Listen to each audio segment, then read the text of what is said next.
Hello, you're watching World Talks on TVP World. My name is Sascha Fahrbach. Now, Czech billionaire Andrej Babiš has sealed a coalition deal with the far-right SPD and the Motorists Party, a move that edges him back into power and sends ripples of concern through Brussels.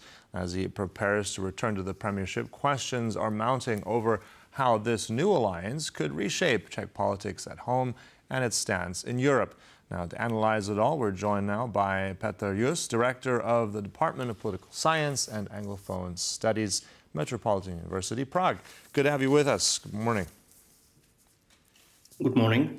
Petr, so if we look at this current political constellation, we take these coalition partners. Now, this is the first time since 1989 that basically in Czech politics, it seems to be legitimizing rule of the far right. How significant is this, and what kind of policy shifts can you anticipate right now? It's true what you say, but on the other hand, it's very premature right now to judge how it's going to impact the overall Czech political environment. On one hand, yes, we have for the first time in the post-1989 politics, the far right and the populist parties dominating the government, because we've had, for example, the populist ANO party in a government before, but it was balanced by the presence of some traditional parties. But for now, we have either populist or far-right parties entirely in the government.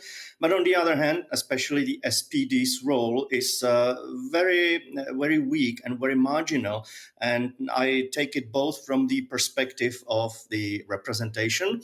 Their nominees in the cabinet should actually not be the direct members of the SPD party, but they should be like the non-partisan, so-called non-partisan experts. And as it turned out, although we don't know the names for sure yet, but as it turned out, the names that are being considered are basically more connected with Andrej Babiš and ANO movement rather than with the SPD. So SPD kind of lost its presence in the government in the right sense, or as we understand it. And also from the perspective of the policies that are going to be implemented by the new government, when we look at the governmental program or the proposal of the governmental program, we see that, for example, the main flagship of the SPD, not only their flagship from the pre-election campaign, but for their entire political existence. It means the referendum on the Czechia or withdrawal of Czechia from European Union has been actually ruled out definitely in the program. So we see that despite the presence of the far right and populists, some of their major policy proposals were actually not included there. So we will see how much it's going to turn out actually during the term that's about to come. Mm-hmm. And as we said, this is just still temporary. This still has to be accepted by the president. Curious, as you said, the SPD, you said right now they already in a sort of weaker position. One of their main platform programs, that flagship referendum, is not going to be going ahead. So, A, then I want to question, and B, A, is how weak is already this coalition in some regard? And two, how does this affect the voters? I mean, as you said, supporters are maybe likely going to be disappointed, aren't they?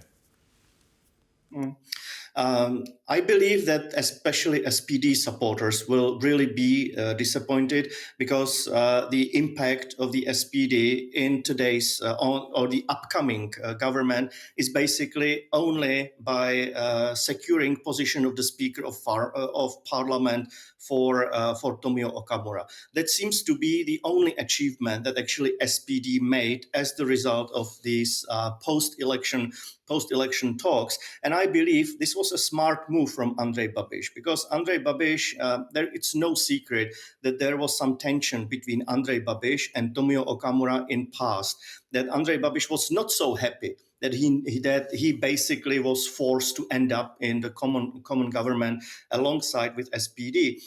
So in my opinion, his strategy was to give the speakership to Tomio Okamura. As Tomio Okamura is very self-centered and egoistic politician, he will be satisfied with this, and then he will easily give up all these policy proposals that he used to propose during his entire presence in politics. So from my perspective, this was a very smart move by Andrej Babiš. He got rid of Tomio Okamura. He will not be in the government. his policy proposals will not be part of the governmental program, but he still will feel that he's satisfied by securing the speakership. But the voters, and I fully agree with what you said, the voters of SPD might see this as some kind of, if not betrayal, then definitely by being weak, the SPD being weak in the way how they try to push for their agenda once they got the chance to be in the government. Mm-hmm. And then also, if we're looking at statements, you mentioned Mr. Okamura there saying very much now in a position where he doesn't have that much influence, but as speaker, I'm just curious really briefly, how much sway does he have? I mean, he's had some very controversial statements on migrants, on Ukrainians, on other issues. Will he have any sway in this, or is he sort of there for just, let's say, to satisfy this coalition deal? Well, of course, as a speaker, he will have some constitutional duties, and even these constitutional duties might actually put him into very unpleasant light, especially in the eyes of the foreign partners, because the parliament is also having an important role regarding the foreign policy, regarding the parliamentary diplomacy. We usually, when we talk about diplomacy, about foreign relations, we usually talk only about the role of the president, of the Ministry of Foreign Affairs, of the government, Prime Minister, Ministry of Defense. But it's also important to know that there are some ceremonial and representative roles in the foreign politics that the Speaker of Parliament and the Parliament General plays. So with all these, this past and the controversial statements, racist, homophobic statements that Tomio Okamura did, that will of course very much weaken his position in the eyes of foreign partners. Then of course he will remain one of the visible politicians. So despite not pushing and not being able to achieve his agenda as the part of governmental program, I believe that he still will try, at least rhetorically, build on the program proposals and the policy proposals that he always pushed for. So although we will not witness very likely that there would be a referendum on the EU withdrawal, it doesn't rule out that he, from his position, and as a speaker, he will have a lot of media attention.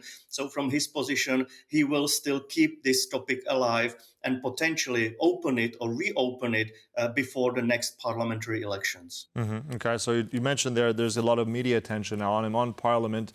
You mentioned their foreign relations. I'm curious as well. I mean, that's going to probably be a contentious issue. The president in a completely different alignment than the rest of that government. How do you think this is going to play out? I mean, we already know that, for instance, Babiš's party on the European level, the European Parliament has joined the Orbán with the whole group, with the Patriots for Europe. So where do you see issues arise there with Prague as now connected to foreign relations, particularly with the European Union and its allies? Babiš is a very pragmatic politician, and I would even add one more word. He's flexible, pragmatic. So he will always do whatever he will feel that's best for him. And when he sees that he would, for example, start being isolated in Europe, for example, by proposing some issues that would not be welcomed by other partners, he will change that opinion immediately. So despite being very often compared to, I don't believe that he will go fully the Orbán way. He might join Orbán in some of the partial issues related to voting on the European Council, for example, but I don't feel that he will fully take the Orbán side or Orbán way of conducting the foreign politics. He's very much dependent on funds from European Union personally. His businesses, or the businesses he will now have to somehow cut from because of the conflict of interest, but still the businesses are either directly or indirectly connected with him. He directly or indirectly profits from European subsidies and European funds. So from this perspective, he will always look what is actually pragmatic for him and for his businesses as well. From this reason, I don't believe that he would be taking very strongly Eurosceptic positions, and he actually proved it by very strongly condemning any calls for the EU or NATO withdrawal referendums. So from this point of view, there are still some basic common issues and basic common positions that he has with the most of the political scene. But of course, there might be some partial detailed differences where his approach to foreign policy might be a bit different. He, for example, wants to stop the ammunition initiative, which Czechia co-sponsored and co-introduced in the last years to supply Ukraine with the weapons. He wants to move this on the NATO platform, so he wants the NATO to charge in this initiative, and rather wants to focus on what he says, calling for a peace solution in Ukraine. But of course, this needs to be somehow reflected on the side of the aggressor, Russia. And I don't feel that Andrej Babiš himself has so much authority in Russian circles that he would be able to actually push them for some peace talks. Mm-hmm. Okay. I'm also curious, right now we're still in the process of getting this government off the ground. We're looking at the next European Council Summit, so all the European Union leaders coming together sort of around mid-December, towards the end actually. Do you think that Andrej Babiš will be that new Prime Minister of Czechia and will be present there? Is that going to be this government on the, let's say, working by then?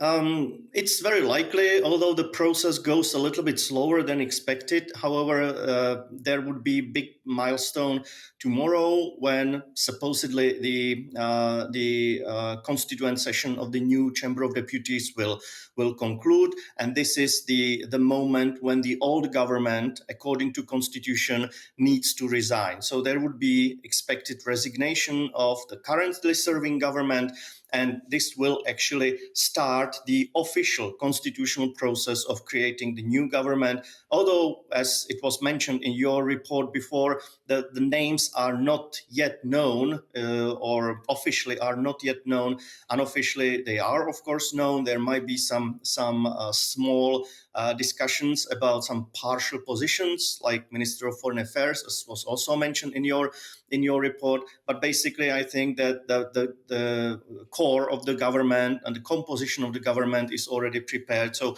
I believe that by mid-December, the new government will already be in place, and therefore Andrej Babiš could join the European Council in the second half of December. All right. So until then, of course, I would just have really interesting analysis there. What kind of government will be? But it seems that Babiš, he has some experience there, and it might be quite controversial, but we'll see how it plays out in the next weeks. Look, thank you so much, Petr Just there from Prague. Really appreciate all the analysis this morning. Thank you for the invitation. And thank you for joining us, but stay tuned right here on TVP World. There's much more coming up, so don't go away.